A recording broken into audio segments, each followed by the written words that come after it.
Hello friends, आपके अपने YouTube channel पे आपका स्वागत है।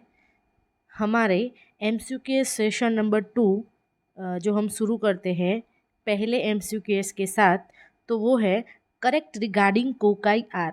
कोकाई शेप के जो बैक्टीरिया होते हैं उसके रिलेटेड क्वेश्चन है। हमारा ऑप्शन नंबर ए है cocci are spherical shape bacteria. Option B, cocci present in a chain is known as a streptococci.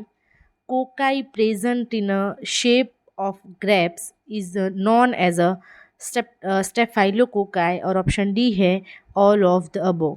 तो हमारा राइट आंसर होगा ऑल ऑफ द अबोव, क्योंकि कोकाई जो है वो स्पिरिकल शेप में होता है।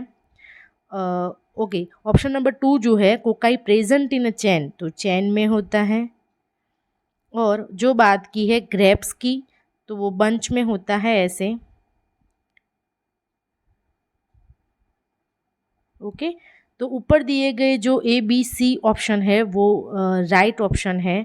तो हमारा जो राइट आंसर आएगा वो है option D all of the above.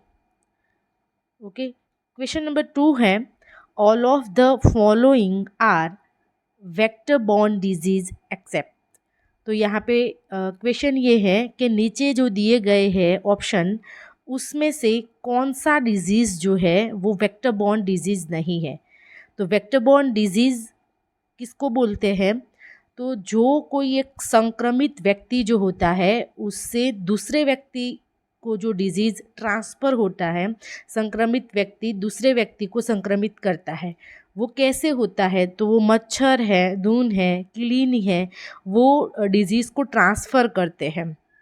तो देखते हैं, हमारा ऑप्शन ए है malaria, option B filariasis, option C rubella, option D Chagas disease. Okay, तो हमारा राइट आंसर आएगा रूबेला, क्योंकि बाकी तीनों जो दिए गए हैं वो वेक्टर बॉर्न डिजीज़ है, मतलब कि एक व्यक्ति से दूसरे व्यक्ति में ट्रांसफ़र होता है।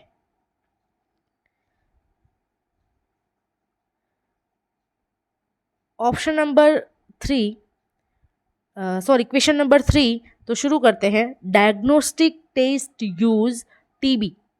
ओके, तो टीबी के लिए क्वेश्चन किया गया है कि ट्यूबरक्यूलोसिस जो टेस्ट है वो कौन से टेस्ट से टीबी को हम डायग्नोस्टिक करते हैं, आइडेंटिफाई करते हैं। तो ऑप्शन ए है मॉन्ट्यूक्स टेस्ट, ऑप्शन बी डिक्स टेस्ट, ऑप्शन सी हिक टेस्ट और ऑप्शन डी विडाल टेस्ट। तो हमारा राइट आंसर आएगा मॉन्ट्यूक्स टेस्ट। चलते हैं क्वेश्चन नंबर 4 की ओर। तो क्वेश्चन नंबर 4 है bacterial structure involve in respiration. तो बैक्टीरियल स्ट्रक्चर जो है वो रेस्पिरेशन इन्वॉल्व, मतलब किससे रेस्पिरेशन करता है? तो ऑप्शन ए है राइबोसोम, option B mesosome, option C pili, option D flagella. तो हमारा राइट आंसर आएगा ऑप्शन बी मीसोसोम।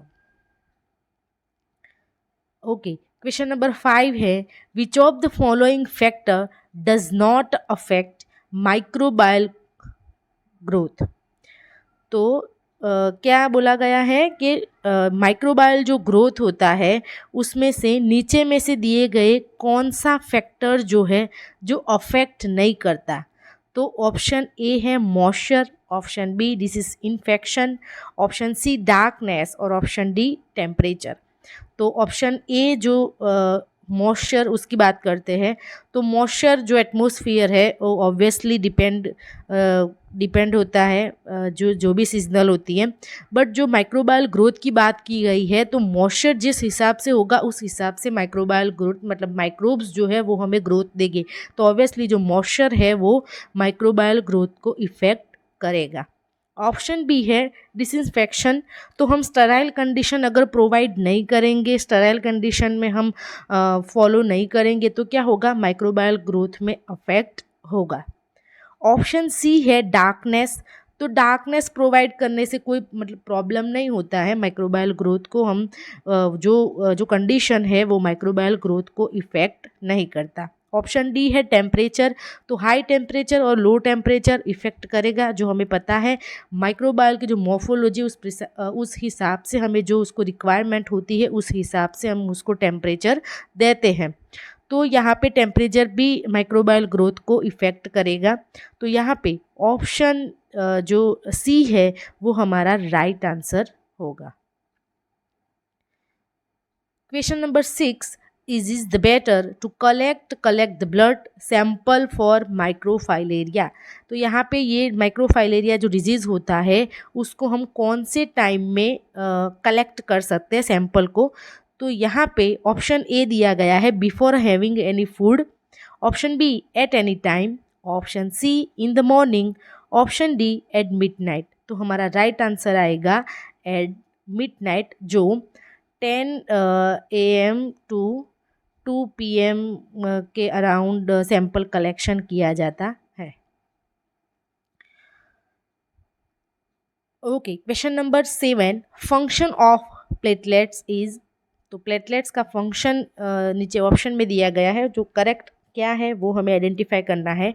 तो ऑप्शन ए है supply the nutrition, option B stop the bleeding, option C supply the oxygen, option D defences. तो हमारा right answer आएगा stop the bleeding, क्योंकि उसमें जो क्लॉटिंग फैक्टर है वो हमारे ब्लीडिंग को स्टॉप करने में हेल्प करते हैं। जो प्लेटलेट का जो फंक्शन है वो है stop the bleeding.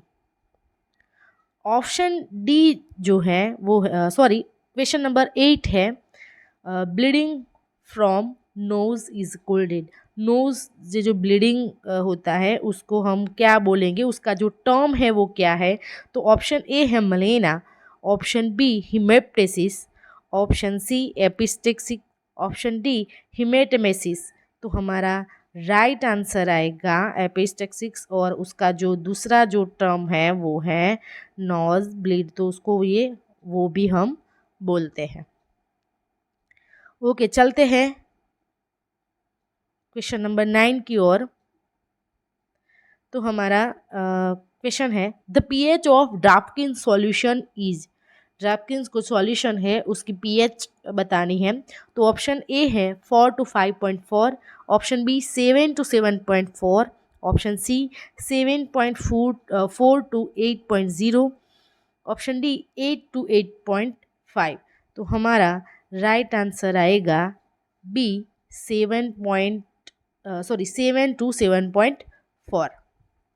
Okay, last question हमारा question number 10 the anticoagulant heparin derive it name from the organ. जो हमारा हिपेरिन एंटीकोएगुलेंट है किस ऑर्गन से उसका नाम डिराइव हुआ है उसकी बात है, कौन से ऑर्गन पे से वो नाम आया है।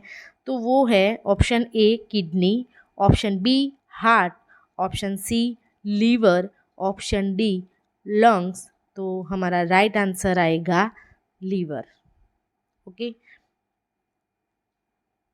ओके दोस्तों, हमारा ये MCQ सेशन नंबर 2 आपको पसंद आया हो तो चैनल को लाइक, सब्सक्राइब और शेयर करना ना भूलें। Keep supporting.